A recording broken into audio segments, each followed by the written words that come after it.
سے ہے تو حکمت کا تقاضا یہ ہے کہ جس سے بات کی جا رہی ہو اس کو یہ معلوم ہو۔ تو اللہ تعالیٰ کی عطا سے ہمارے نبی مکرم صلی اللہ علیہ وسلم اس کے معانی کو جانتے ہیں۔ ان کو کہا جاتا ہے متشابہات۔ تو قرآن کی آیات دو طرح کی ہیں، ایک محکم ہے اور ایک متشابہات ہیں۔ محکم سے احکام نکالنے کا، اس میں غور و تفکر کا حکم دیا، اور متشابہات کے پیچھے نہ پڑھنے کا کہا، ان کے پیچھے مت پڑھو، اور جو پیچھے پڑتا ہے اس کے دل میں کجی ہے وہی پیچھے لگتا ہے ان کے۔ تو وہ متشابہات آیات جو ہیں وہ دو طرح کی ہیں کہ ایک کا معنی ہی معلوم نہیں ہے، جیسے یہ الف لام میم، الف لام را، نون، اس طرح کے حروف مقطعات قرآن عظیم کی سورتوں کی ابتدا میں ذکر کیے گئے ہیں، اس کا تو معنی ہی پتہ نہیں ہے۔ تو ایک متشابہ وہ ہوتا ہے جس کا معنی معلوم نہیں ہوتا، دوسرا وہ ہوتا ہے کہ معنی تو معلوم ہوتا ہے لیکن اللہ کی ذات اقدس پر اس کا اطلاق درست نہیں ہوتا۔ جیسے اللہ تعالیٰ نے فرمایا ید اللہ، اللہ کا ہاتھ، وجہ اللہ، چہرہ، ساق، پنڈلی کا بھی ذکر فرمایا۔ تو اب اس کا معنی ڈکشنری میں دیکھیں گے تو آپ کو معنی اس کا مل جائے گا، لیکن اللہ تعالیٰ کی ذات اقدس پہ ان معانی کا اطلاق نہیں ہو سکتا کہ اگر ید اللہ سے مراد وہی ڈکشنری والا معنی اللہ کا ہاتھ مراد لیں تو اس کا مطلب یہ ہوا کہ اللہ تعالیٰ کا جسم ماننا پڑے گا، اور جسم ماننا پڑے گا تو اس کی ایک حد ہوگی، ایک چوڑائی ہوگی، ایک لمبائی ہوگی، ایک گہرائی ہوگی، ایک لمٹ میں آ جائے گا، اور دوسرا وہ ایک مکان میں بھی ہوگا۔ جیسے یہ جسم ہے، اس کو مسجد نے گھیرا ہوا ہے، اس جگہ نے گھیرا ہوا ہے، تو پھر اگر اللہ بھی جسم ہے تو اللہ بھی کسی نہ کسی مکان میں۔ تو اللہ تعالیٰ تو ساری کائنات کا اپنے علم و قدرت سے احاطہ کیے ہوئے ہے، لیکن اللہ کی ذات اقدس کا تو کوئی احاطہ نہیں کر سکتا۔ تو لہٰذا اس کا معنی تو معلوم ہے لیکن اللہ تعالیٰ کی ذات اقدس پر اس معنی کا اطلاق نہیں ہو سکتا۔ تو آپ یہ ذہن میں رکھیں کہ قرآن عظیم کی آیات دو طرح کی ہیں، ایک محکم اور ایک متشابہ۔ محکم سے ہمیں سیکھنا ہے، احکام نکالنے ہیں، اور متشابہات جو ہیں اس کی پھر دو قسمیں ہیں، ایک یہ حروف مقطعات جس کا معنی ہی معلوم نہیں، دوسرا معنی تو معلوم ہے لیکن اللہ تعالیٰ کی ذات اقدس پر ان کا اطلاق درست نہیں ہوتا۔ لہٰذا ہم پھر بیان کرتے ہیں اس میں اس کا صحیح معنی متعین کرتے ہیں کہ یہاں مراد الہی وہ نہیں ہے کہ یہ والا ہاتھ، بلکہ اللہ تعالیٰ کا دست قدرت مراد ہے وغیرہ۔ اسی طرح ساق کا، پنڈلی کا لفظ استعمال ہوا تو یہاں پر شدت مراد ہے، سختی اور شدت۔ جس دن پنڈلی کھولی جائے گی، قیامت کا واقعہ ذکر ہو رہا ہے، جس دن پنڈلی کھولی جائے گی یعنی سختی کی بات کی جا رہی ہے، شدت کی بات کی جا رہی ہے، تو پنڈلی سے شدت مراد ہے۔ اسی طرح سے اور جو الفاظ ہیں ان کے معانی علماء نے پھر متعین فرمائے کہ یہاں مراد الہی یہ نہیں ہے، یہ ہے، کیونکہ وہ مراد لیں تو اللہ تعالیٰ کی ذات اقدس پر ان معانی کا بولنا درست نہیں ہوتا۔ تو ہم جب بھی قرآن عظیم کی تفسیر سنیں، سمجھیں تو انتہائی غور کے ساتھ اور اپنے علم میں اضافے کے طور پر کہ بھئی یہ بات پتہ چل گئی ہے، اس کو نوٹ کر کے رکھ لیں، محفوظ کر لیں۔ پھر اگلی آیت میں اللہ تعالیٰ نے فرمایا تلک آیات الکتاب وقرآن مبین، کہ یہ کتاب کی آیتیں ہیں، یہ جو نازل کی جا رہی ہیں تلکا سے، اس کی طرف اشارہ کرنا مقصود ہے۔ اور قرآن عظیم سے مراد وہ کتاب ہے کہ جس کا اللہ تعالیٰ نے اپنے نبی مکرم صلی اللہ علیہ وسلم سے وعدہ فرمایا تھا۔ تو ابھی یہ اتر رہا ہے نا، تو ابھی یہ اتر رہا ہے، پورا اترا نہیں ہے، تو ان آیات کی طرف یہ اللہ تعالیٰ اشارہ کر کے فرما رہا ہے تلک آیات الکتاب، کہ یہ کتاب کی آیتیں ہیں۔ وقرآن مبین، اور قرآن مبین کی آیتیں ہیں۔ اور قرآن مبین سے قرآن عظیم جس کا وعدہ اللہ تعالیٰ نے نبی مکرم صلی اللہ علیہ وسلم سے فرمایا تھا کہ آپ پر اتارا جائے گا، ابھی اتر رہا ہے۔ 23 سال 6 مہینے کی مدت پہ قرآن عظیم کا نزول ہوا۔ اب یہاں پچھلے ہفتے بھی یہ بات ہوئی تھی کہ قرآن بالکل روشن کتاب ہے، اللہ تعالیٰ فرما رہا ہے، اور جب روشن ہے تو اس کا مطلب یہ ہے کہ واضح، روشن کا مطلب واضح۔ جب اس کتاب ہی کو دیکھیں گے اور پڑھیں گے تو سمجھنے والا جو ہے اس کی حقانیت پر آگاہ ہو جائے گا، اس کی عبارت کو، اس کے لفظ کو دیکھ کر ہی کہ وہ ایسا لفظ ہی نہیں لا سکتا۔ دوسرا، اس کے معانی اور مفاہیم کو دیکھیں گے تو ایک ٹھاٹھے مارتا ہوا سمندر ہے، اس کا سبب یہ ہے کہ یہ اللہ تعالیٰ کے علم کو ظاہر کر رہا ہے، اور اللہ تعالیٰ کے علم کی کوئی انتہا ہے؟ قرآن عظیم اللہ تبارک و تعالیٰ کے علم کو ظاہر کر رہا ہے، ایک ایک لفظ میں ہزارہ نکات موجود ہیں۔ سمندروں کی روشنائی جو ہے وہ لکھ لکھ کے خشک ہو جائے، لیکن ان علوم کا احاطہ نہیں کر سکتے۔ خود قرآن عظیم میں اللہ تعالیٰ نے فرمایا لو کان البحر مدادا لکلمات ربی، کہ اگر ہو جائیں یہ سمندر مداد یعنی روشنائی، انک بن جائیں تیرے رب کے کلمات کے لیے، لکھنے کے لیے، تعریف لکھنے کے لیے، لنفد البحر، سمندر ختم ہو جائیں گے۔ سمندر کب ختم ہوگا؟ اس کو انک بنا لو اور لکھتے رہو، اللہ تعالیٰ فرماتا لنفد البحر، سمندر ختم ہو جائے۔ ہم نے تو اللہ کو جانا ہی نہیں ہے، ہم کما حق کو جان بھی نہیں سکتے، لیکن اللہ تعالیٰ بتا رہا ہے میری عظمت کیا ہے، اس سے ہی اندازہ کرو، اور جتنا تمہاری استعداد اور طاقت میں ہے اتنا جاننے کی کوشش کرو، ورنہ ایسے ہی کورے آئے ہو اور کورے دنیا سے چلے جاؤ گے۔ کیونکہ جانو گے نہیں تو محبت بھی پیدا نہیں ہوگی، جانو گے نہیں تو اس کے لیے قربانی دینے کا جذبہ بھی نہیں پیدا ہوگا، جانو گے نہیں تو اس کی طرف دل مائل بھی نہیں ہوگا، کھچاؤ بھی پیدا نہیں ہوگا، جانو گے نہیں تو اس کے لیے جو صحابہ نے سب کچھ کر دیا ایسا کچھ بھی کرنے کا دل نہیں چاہے گا۔ بس ایسے ہی سطحی سی زندگی ہے جو گزر رہی ہے، سو گزر رہی ہے۔ لنفد البحر قبل ان تنفد کلمات ربی، سمندر ختم ہو جائیں گے اس سے پہلے کہ تیرے رب کے کلمات ختم ہوں۔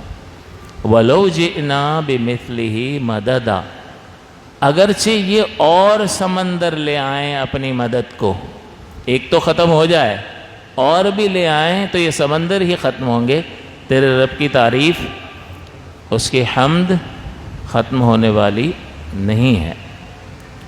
تو یہ روشن کتاب ہے، جب روشن ہے تو ایمان لانا آسان، اس کے اندر اس کے الفاظ، اس کے معانی اور مفاہیم، اس میں غیب کی خبریں، اس میں پرانی امتوں کے پورے واقعات نبی کریم سنا رہے ہیں، حالانکہ کہیں سے آپ نے علم حاصل نہیں کیا، اللہ نے آپ کو سکھایا جو کچھ سکھایا، کوئی دنیاوی استاد نہیں ہے آپ کا۔ امی اس معنی میں ہے میرے اور آپ کے آقا صلی اللہ علیہ وسلم، بلکہ آپ غور کیجئے کہ دوسرے تو لوگ اپنی زندگی کے تجربات، مشاہدات جمع کرتے ہیں کتاب میں، اور وہ بڑی مشکل سے اتفاق سے ایک سلیبس بنتا ہے، اور پھر وہ اسکول میں بڑی ریکویسٹ کر کے رکھوایا جاتا ہے کہ بھئی ہماری کتاب سلیبس میں شامل کر لو، تیسری جماعت میں کر لو، 5ویں میں کر لو، 8ویں میں کر لو۔ بڑے اتفاق سے یہ ٹیکسٹ بورڈ ہوتا ہے جو بیٹھتا ہے اور وہ پوری طریقے سے اس کو دیکھتا ہے، اور اس کے بعد یہ اپروول دیتا ہے کہ اس کو شامل کیا جائے یا نہ کیا جائے۔ اتنے تجربات، اتنے مشاہدات کے بعد ایک لکھی ہوئی کتاب، اور نبی مکرم صلی اللہ علیہ وسلم کے علم کا کیا معاملہ ہے کہ آپ کی زبان اقدس سے جو کچھ نکل جائے وہ حدیث بن جاتا ہے۔ آپ کے مبارک افعال کو دیکھیں تو وہ حدیث بن جاتا ہے۔ آپ کے سامنے کوئی کام کیا جائے اور آپ خاموشی اختیار فرمائیں تو وہ اس کے جائز ہونے کی دلیل بن جاتا ہے۔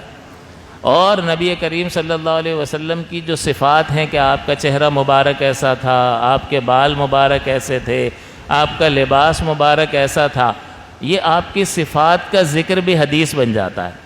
حالانکہ اس میں نہ حضور کچھ کلام فرماتے ہیں، نہ حضور نے کوئی فعل کیا، نہ حضور نے کسی بات پر خاموشی اختیار کی، بلکہ حضور کی صفات کا بیان کوئی صحابی کر رہے ہیں کہ حضور ایسے تھے، وہ بھی حدیث بن جاتا ہے اور وہ سلیبس بن جاتا ہے۔ بخاری کیا ہے، مسلم کیا ہے، بڑے بڑے علماء پڑھتے ہیں اور اس کے لیے، اس کو سمجھنے کے لیے پہلے 4-5 سال لگاتے ہیں، موقوف علیہ تک علم حاصل کرتے ہیں، پھر قابل ہوتے ہیں کہ نا حدیث کو سمجھا جائے اور مطالعہ کیا جائے۔ تو میرے اور آپ کے آقا کی تو زبان اطہر سے جو نکل جائے وہ سلیبس ہے، وہ نصاب تعلیم ہے۔ میں نے فرق بتا دیا نا کہ کتاب لکھ کر کسی جماعت کے اسکول میں، کسی اسکول میں نصاب میں داخل کروانا ایک بہت بڑی مشقت اور آزمائش ہوتی ہے، ہر طرح سے اس کو پرکھا جاتا ہے۔ لیکن ہمارے نبی کریم کا مقام کیا ہے؟ جو زبان اقدس سے نکلا، جو آپ کا فعل مبارک دیکھا گیا، جو آپ کا سکوت دیکھا گیا، خاموشی کسی فعل پر، اور جو آپ کی صفات مبارکہ ہیں، یہ سب حدیث ہیں اور سبھی سلیبس ہے، سبھی نصاب تعلیم ہے۔ تو آپ کا تو پورا وجود جو ہے وہ سکھا رہا ہے، اس لیے کہ یعلمہم الکتاب والحکمہ، معلم بن کر تشریف لائے ہیں۔ حضور تو معلم ہیں۔ معلم کبھی ایسا ہوتا ہے جو ان پڑھ ہو، ان پڑھ معلم، لا حول ولا قوت الا باللہ۔ یعنی نبی کریم کے لیے الفاظ کے انتخاب میں انتہائی احتیاط چاہیے، انتہائی احتیاط چاہیے۔ خود قرآن عظیم میں سورہ حجرات میں اتنی بے باکی سے ذکر کرنا، یہ اپنا بیڑا غرق کرنا ہے۔ سورہ حجرات میں دیکھ لیں، یا ایھا الذین آمنوا لا ترفعوا اصواتکم فوق صوت النبی، ان نبی کی آواز پر اپنی آواز کو بلند نہ کرو، ولا تجہروا لہ بالقول کجہر بعضکم بعضا، اور ان کو ایسے نہ پکارے جسے آپس میں ایک دوسرے کو پکارتے ہو، اے احمد، اے زید، یا محمد، اس طرح سے نام لے کر ان کو نہ پکارو، یا رسول اللہ، اس طرح سے پکارو۔ ولا تجہروا لہ بالقول کجہر بعضکم بعضا، اور اگر کسی نے ایسا کیا تو ان تحبط اعمالکم وانتم لا تشعرون، ان کے اعمال ضائع ہو جائیں گے اور انہیں شعور تک حاصل نہیں ہوگا، پتہ بھی نہیں چلے گا۔ تو نبی مکرم صلی اللہ علیہ وسلم کا ذکر جب آئے تو انتہائی ادب اور احترام کا لحاظ کرنا چاہیے۔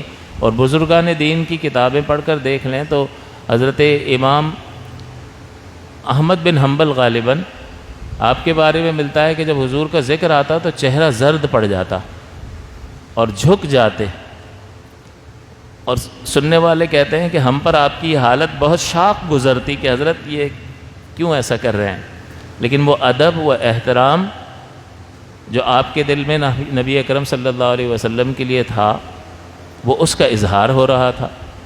اسی طرح صحابہ کرام کی جانب سے جو حضور کا ادب ہے کہ حضور کے لعاب دہن کو زمین پر نہیں گرنے دیتے تھے۔ کوئی کسی کا تھوک لے کر اپنے چہروں پہ لگائے گا، آدمی دور ہٹتا ہے، یار یہ جراثیم، لیکن صحابہ کرام اور نبی کریم صلی اللہ علیہ وسلم کی ذات اقدس، تو اپنے اوپر قیاس کرنا، اپنے جیسا سمجھنا اور پھر زبان کھولنا اور اتنی بے احتیاطی سے کلام کرنا، یہ سعادت مندی تو نہیں ہے، یہ سعادت مندی ہرگز نہیں ہے۔ بہرحال اللہ تعالیٰ نے یہاں فرمایا کہ روشن کتاب ہے، ربما یود الذین کفروا لو کانوا مسلمین، کہ بہت تمنائیں کریں گے کافر کہ کاش مسلمان ہوتے۔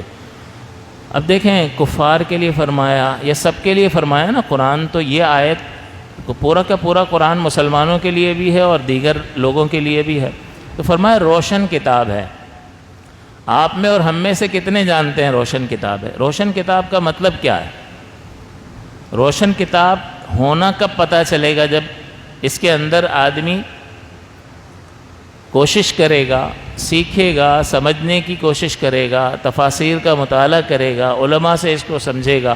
یہاں درس قرآن کا بورڈ لگاؤ تو چند آدمی بیٹھے ہوتے ہیں، باقی نماز بھی پڑھتے ہوں گے، نکل جائیں گے۔ درس فقہ کا اور مسائل سکھانے کا اہتمام کریں، نماز پڑھیں گے نکل جائیں گے، جیسے پرواہ ہی نہیں ہے، پرواہ ہی نہیں ہے۔ تو روشن کتاب تو ہے، لیکن ہمیں پتہ کب چلے گا؟ ہمیں اتنے سالوں میں پتہ چل گیا؟ ہم یعنی معاذ اللہ کسی کی تحقیر مقصود نہیں ہے، کہ کسی کو حقیر جاننا مقصود نہیں ہے۔ جتنے ہم یہاں پر بیٹھے ہیں، یہاں پر کھڑا کر دیا جائے، یا چلو یہاں پر کھڑا کریں گے تو کانپیں، ٹانگنے لگ جائیں گی، یعنی اتنا پریشر آتا ہے نا، یہاں پبلک سبھی اس کو دیکھ رہے ہوں گے تو کانپے گا، جس کی عادت نہیں ہے اس کو پریشر محسوس ہوگا۔ وہیں بیٹھے بیٹھے مائک دے دیا جائے کہ کوئی آپ کو نہیں دیکھ رہا، آپ جو ہے نا ذرا قرآن کی روشن کتاب ہونے پر ذرا 10 جملے بول دیں، دیانتداری سے بتائیں، نہیں بول سکے گا؟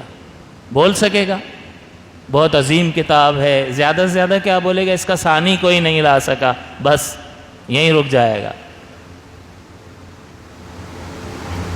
تو سوچنے کی بات یہ ہے کہ کیا اللہ تعالیٰ یہ کفار سے ہی تو خطاب نہیں فرما رہا نا، بلکہ ہر ایک سے خطاب ہے، تو روشن کتاب ہے۔ ہم نے اس کو روشن کتاب سمجھ لیا روشن کتاب کے طور پر، یا ہماری مصروفیتیں ختم ہونے کا نام ہی نہیں لیتی؟ مصروفیتیں ضرور ہونی چاہیے اور ہوتی ہیں انسان کی، لیکن ترجیحات ہوتی ہیں۔ بہت زیادہ ضروری کو ایسے تو نہیں چھوڑ دیا جاتا، جو زندگی کا حاصل ہو اس کو ایسے تو نہیں چھوڑ دیا جاتا نا۔ اس لیے اپنا محاسبہ کریں، اور اس محاسبے کا تقاضا کیا ہے کہ گھر جائے اور آدمی کہے کہ یار اس زندگی کو بدلنا ہے۔ ورنہ پہ ایک رسم ہے، جمعے کی ایک رسم ہے، آئے بیٹھے بیان سنا گھر چلے گئے، اگلے جمعے پھر آ جائیں گے، پھر نئے ایک موضوع پر بیان ہوگا۔ تو یہ تو رسم ہے، ہم رسم ادا کرنے کے لیے نہیں آئے، بلکہ ہمیں یہ سوچنا چاہیے کہ حقیقت حال یہ ہے کہ یہ زندگی عنقریب ختم ہونے والی ہے، اور اس زندگی کی بنیاد پر ہم سے آگے سوال کیا جائے گا۔ اور جو یہ اللہ تعالیٰ نے قرآن عظیم کو نازل فرمایا اور نبی مکرم صلی اللہ علیہ وسلم کی سیرت طیبہ ہمارے سامنے موجود ہے، اس ہی کی بنیاد پر یہ زندگی ایک بہتر زندگی ہوگی، اور یہی بہتر زندگی آخرت میں نجات کا سبب اور ذریعہ بنے گی۔ یہ سب کو سمجھ میں آتا ہے، لیکن کسی کے پاس وقت نہیں ہے، کسی کی دلچسپی نہیں ہے۔ دلچسپی کب پیدا ہوگی؟ کہ جب ہم تھوڑا سا ایک قدم بڑھا کر اس کو سیکھنے کے لیے آگے تو آئیں، پھر یہ اپنا نور ظاہر کرے گا۔ اس لیے جہاں یہ کفار سے خطاب ہے کہ یہ روشن کتاب ہے، اس پر ایمان لانا اتنا کوئی مشکل نہیں ہے ہر اعتبار سے، اسی طرح مسلمانوں سے بھی خطاب ہے کہ روشن کتاب ہے، تو تمہیں پتہ ہے روشن کتاب ہے؟ یا صرف یہ کہ روشن کتاب ہے اس کا انکار نہیں کرتے ہو کہ بھئی قرآن کہتا ہے روشن کتاب ہے تو ماننا پڑے گا ورنہ کافر ہو جائیں گے؟ ہوگی نہیں بھائی، تم نے پتہ کیا ہے کہ نہیں ہے؟ سارے دن میں کتنا وقت دیا؟ روزانہ ہر نماز کے بعد اگر 2 آیات کی تفسیر پڑھ لی جائے، اور پھر بیٹھے بیٹھے جو کچھ پڑھا ہے اس میں غور و تفکر کیا جائے، گاہک آ رہا ہے گاہک کو بھی نمٹا رہے ہیں، اور ان آیات کے مضامین پر انسان ذہن لے جائے کہ اس میں کیا کیا مجھے سمجھایا گیا ہے، تو بہت ساری چیزیں انسان کے حافظے میں رہ جاتی ہیں۔ تو ہمارا تو درد دل یہی ہے کہ ہمیشہ دعوت دیتے ہیں کہ بھائی یہ بہت بڑی کوتاہی ہم سے ہو رہی ہے، اور ہمارا وقت نکل رہا ہے۔ زندگی آ رہی ہے یا جا رہی ہے؟ زندگی تو ختم ہو رہی ہے، گزر رہی ہے۔ اس لیے ہمیں سوچنا چاہیے۔ یہاں اس آیت کی تفسیر میں یہ ذکر کیا گیا کہ یہ کب تمنا کریں گے، تو ایک قول یہ ذکر کیا گیا کہ موت کے وقت جب غیبی باتیں ظاہر ہوں گی، فرشتے وغیرہ نظر آنے لگیں گے اور اسلام کی حقانیت واضح ہو جائے گی، تو بہت تمنا کریں گے لو کانوا مسلمین، کہ کاش مسلمان ہوتے۔ اور بعض تفاسیر میں ایک حدیث مبارکہ بھی ذکر کی گئی ہے کہ اللہ تعالیٰ بہت سارے لوگوں کو جہنم میں ڈال دے گا، جن میں سے کافر بھی ہوں گے اور مسلمان گناہگار بھی ہوں گے۔ اب وہ وہاں پر کافر کہیں گے کہ بھئی تم تو مسلمان تھے، تمہیں تمہارے ایمان نے کیا فائدہ دیا، ہمارے ساتھی تو ہو یہاں پر۔ تو وہ کہیں گے کہ نہیں، ہمارے ایمان ہمیں فائدہ دے گا، ہم اپنی بد عملی کی وجہ سے یہاں پر ہیں، اور تم یہاں پر جو ہو وہ اپنی اعتقاد کی وجہ سے ہو۔ تو اللہ تعالیٰ جو ہے ان کے اس کلام کے بعد اجازت شفاعت کی عطا فرمائے گا، اور انبیاء اور صدیقین اور اولیاء اور علماء وغیرہ شفاعت کریں گے، اور وہ شفاعت کے ذریعے سے اللہ کی رحمت سے وہاں سے نکلنا شروع ہوں گے۔ تو جب وہ نکل رہے ہوں گے تب کفار حسرت کریں گے کہ لو کانوا مسلمین، کاش کہ ہم بھی مسلمان ہوتے۔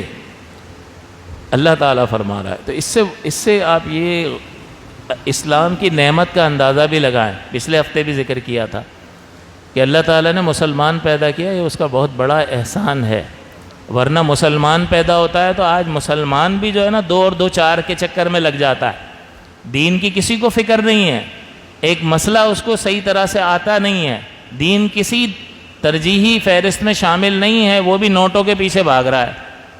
تو کیا ہم ہندوؤں سے اور دیگر مذہب کے لوگوں سے یہ ایکسپیکٹ کر سکتے ہیں کہ اس مادے کی بھاگ دوڑ میں وہ حق کی تلاش میں نکلیں گے اور اس عقل و شعور کی بنیاد پر حق کو پہچان لیں گے؟ اللہ تعالیٰ نے یہ مادہ، یہ جوہر رکھا ہے انسان میں کہ وہ اس بنیاد پر حق کو تلاش کہ بھئی میں کون ہوں، مجھے کس نے پیدا کیا ہے، وجہ کیا ہے پیدا کرنے کی۔ تو ان چیزوں میں اور آگے غور کرتا ہے تو وہ اس بات تک پہنچ جاتا ہے کہ کوئی خالق ضرور ہے، اور اس کا واحد ہونا بھی ضروری ہے۔ متعدد ہوں تو نظام چل نہیں سکتا، ایک گھر کے ایک سے زیادہ سربراہ ہوں تو نظام نہیں چل سکتا، وہ اپنا حکم نافذ کرے گا، یہ اپنا حکم نافذ کرے گا، تصادم ہوگا، ٹکراؤ ہوگا۔ تو ایک گھر کے ایک سے زیادہ سربراہ نہیں ہو سکتے تو ایک کائنات میں کو چلانے والے ایک سے زائد کیسے ہو سکتے ہیں؟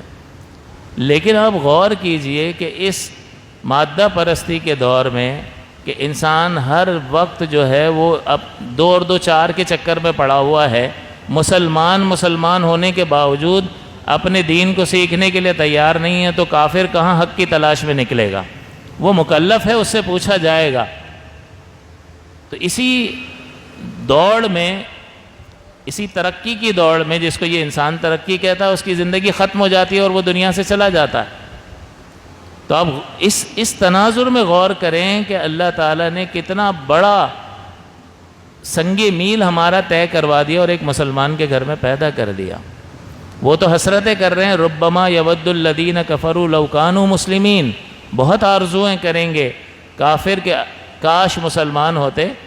تو اللہ کا یہ احسان نہیں ہے کہ اللہ نے ہمیں مسلمان کے گھر میں پیدا کیا، لیکن یہ اس بات کی ضمانت نہیں ہے کہ مسلمان ہی مریں گے۔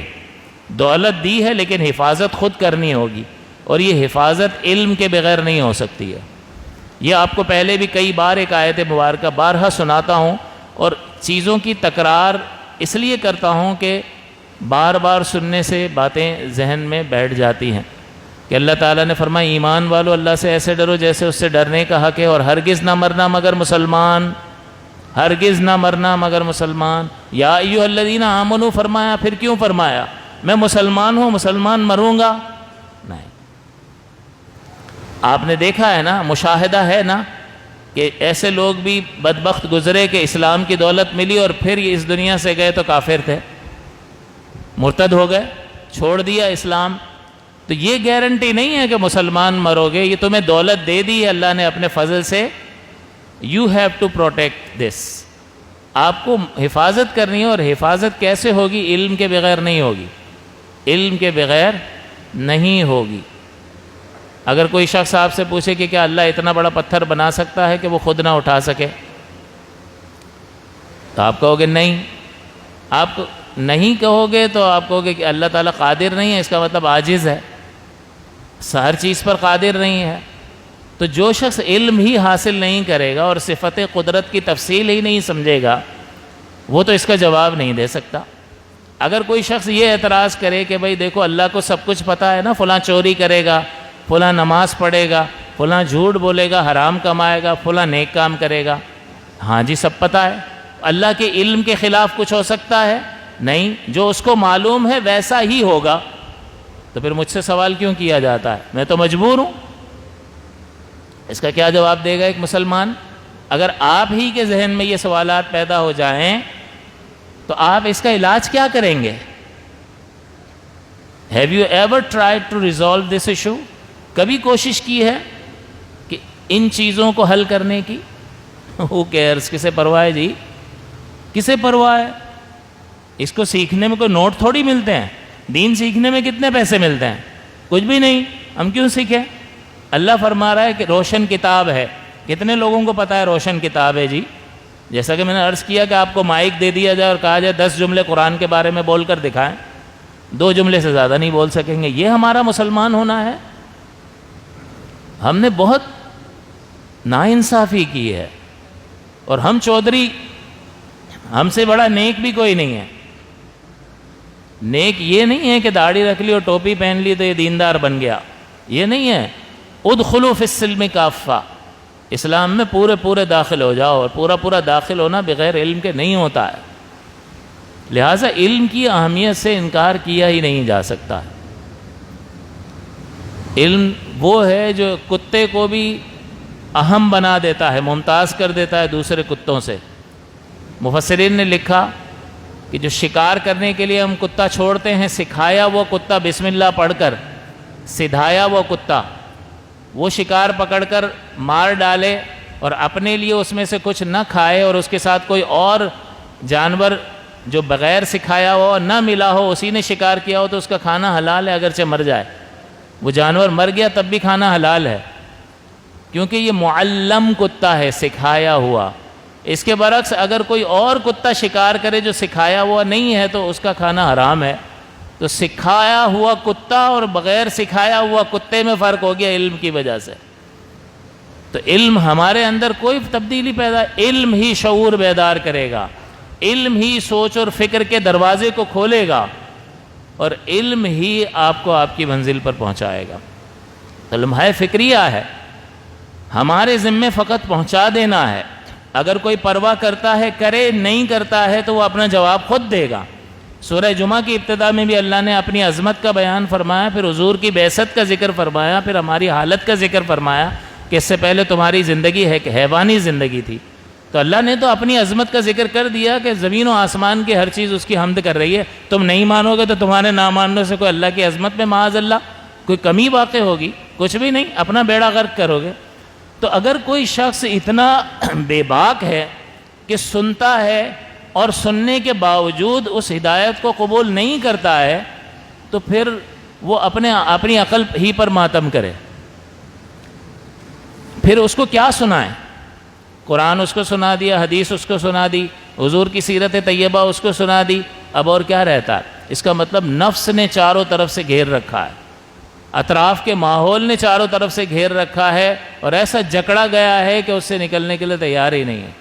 تو خود you will have to make a decision, آپ کو فیصلہ کرنا پڑے گا، اور فیصلہ کرنے کے بعد اگر سمجھتے ہیں کہ یہ حقیقت ہے تو پھر اس کو تسلیم کر کے اس طرف آنے کی ضرورت ہے۔ ورنہ وہی ہے کہ جس طرح کفار حسرت کر رہے ہوں گے، مسلمان بھی حسرت کرے گا۔ اور پچھلے ہفتے بھی آپ کو بتایا تھا کہ ہر شخص نیک اور بد، ہر شخص قیامت کے دن حسرت کرے گا۔ برا تو کرے گا ہی کرے گا اپنے گناہوں کی وجہ سے، لیکن نیک آدمی بھی حسرت کرے گا کہ یہ جو چند لمحات میں نے اللہ کے ذکر کے بغیر گزار دیے تھے، کاش کہ میں ان کو بھی اللہ تعالیٰ کی حمد و ثنا میں گزار دیتا اور اس کا فائدہ حاصل کر لیتا۔ اور یہ بھی مضمون ذکر کیا گیا ہے کہ کوئی شخص پیدا ہوتے ہی سجدے میں گر جائے اور موت تک سجدے میں پڑا رہے اور اللہ کی تسبیح ہی کرتا رہے، اس کے علاوہ کچھ بھی نہ کرے اور وفات پا جائے، تب بھی اللہ تعالیٰ کی بندگی کا حق ادا نہیں ہوتا۔ اللہ تعالیٰ کی بندگی کا حق، ہم نمازیں بھی پڑھ رہے ہوتے ہیں تو اللہ معاف کرے اس عظیم بارگاہ میں کھڑے ہو رہے ہوتے ہیں، اور ہمارے دلوں کا حال کیا ہوتا ہے، ہماری حضوری قلب کا حال کیا ہوتا ہے۔ یہاں تو اگر کوئی آتا ہے، آپ ذرا غور کریں، اگر کوئی آتا ہے اور لوگ اس کو دیکھ رہے ہوتے ہیں، بیان نہیں سنتے ہیں، تو میں ڈانٹ دیتا ہوں کہ آپ لوگوں کو میرے بیان کی طرف توجہ کرنی چاہیے۔ کوئی آیا ہے تو اس کو جب تک بٹھا نہیں لیں گے آپ کو چین نہیں آئے گا۔ اس لیے کہ میں آپ کے سامنے ایک ضروری چیز بیان کر رہا ہوں، اس کو آپ کو سننا چاہیے، اور میں اس کو برداشت نہیں کرتا ہوں۔ اسی طرح آپ بھی اس کو برداشت نہیں کریں گے کہ کسی سے بات کر رہے ہیں اور وہ دوسری جگہ دیکھ رہا ہو، برداشت کریں گے؟ اور اللہ کی بارگاہ میں کھڑے ہوتے ہیں، اللہ کی رحمت متوجہ ہے اور یہ حساب کتاب کر رہا ہے، یہ اپنے خیال، اس کو پتہ ہی نہیں ہے کون سی صورتیں پڑھی ہیں۔ آپ خود اپنا حساب کریں، محاسبہ کریں، سلام پھیرنے کے بعد اپنے آپ سے پوچھ لیجئے گا سورتیں کون کون سی پڑھی ہیں، ذرا بتانا۔ دل کی نماز کہاں گئی؟ دل کی نماز تو توجہ کرنا ہے اپنے خالق کی طرف۔ یہ باڈی لینگویج تو ہمیشہ باقی بھی نہیں رہتی ہے۔ ایک آدمی کھڑا نہیں رہ سکتا ہے، کھڑے ہونے والی باڈی لینگویج ختم ہو گئی، بیٹھ کے پڑھ لے بھائی۔ بیٹھ کے نہیں پڑھ سکتا، بیٹھنا بھی ختم ہو گیا، لیٹ کے پڑھ لے، اشارے سے پڑھ لے، تو وہ کامل باڈی لینگویج کے ایسے کھڑا ہوا ہے ادب کے ساتھ، وہ سب ختم ہو گیا۔ تو یہ ظاہری حالت تو کسی عذر کی وجہ سے بدل سکتی ہے، لیکن یہ قلب کا توجہ کرنا کبھی بھی نہیں بدلتا۔ کہ کوئی یہ نہیں کہے گا ہاں اگر عذر کی وجہ سے وضو قائم نہیں رہتا ہے تو کہیں گے بھئی ٹھیک تم معذور شرعی ہو، اپنے امتحان لو، اور معذور شرعی ہو تو پھر تمہارا وضو نہیں ٹوٹے گا اگرچہ قطرے نکلتے رہے، کسی کو قطروں کی بیماری ہو تو نماز کا وقت نکلنے سے اس کا وضو ٹوٹے گا۔ تو طہارت تو شرط ہے، اس کے باوجود نماز ہو رہی ہے، لیکن کسی کو یہ کہتے ہوئے سنا، بار بار یہ مضمون بھی بیان کیا ہے کہ تیرا اللہ تعالیٰ کی طرف تیری توجہ نہ ہو تو کوئی بات نہیں۔ یہی تو مقصد ہے کہ اس باڈی لینگویج کے ذریعے، اس ادب اور تعظیم والی حیات کے ذریعے سے اپنے رب کی طرف متوجہ کیا جا رہا ہے۔ تو یہ ظاہری حالت بھی اہم ہے، لیکن یہ باطن، تو وہ عظیم ذات جو ساری کائنات کا خالق اور مالک ہے، اس کی رحمت متوجہ اور ہم ادھر ادھر ٹہل رہے ہوں اور ہمارا اتنا برا حال ہو، تو سوچنا چاہیے کہ ہم کہاں کھڑے ہیں۔ ان قریب موت آ جائے گی، یاد رکھنا۔ تو بہرحال تو اس میں بہت سی ایسی چیزیں ہیں کہ جو ہمیں سمجھنی چاہیے، اور اللہ تعالیٰ اس آخری آیت میں، تیسری آیت میں اللہ تعالیٰ نے فرمایا، 2-5 منٹ میں اس پہ کلام کر لیتے ہیں، ذرہم یأکلوا ویتمتعوا، یہ اگر نہیں مانتے ہیں تو انہیں چھوڑ دیں، یہ کھائیں اور برتیں، گزاریں زندگی، وَيُلْهِهِمُ الْأَمَلُ فَسَوْفَ يَعْلَمُونَ، اور امید انہیں کھیل میں ڈالے رکھے، ان قریب جان جائیں گے، ان قریب جان جائیں گے۔ لیکن وہ جاننا کارآمد نہیں ہوگا۔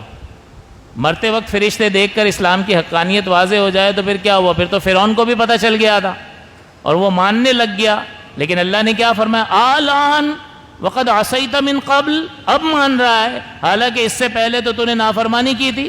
انا ربکم الاعلی، خدائی کا دعویٰ کیا تھا، آلان وقد عصیت من قبل، اب مان رہا ہے، اس سے پہلے تو نے نافرمانی کی تھی۔ تو اب ماننا کیا کارآمد ہوا اس کے لیے؟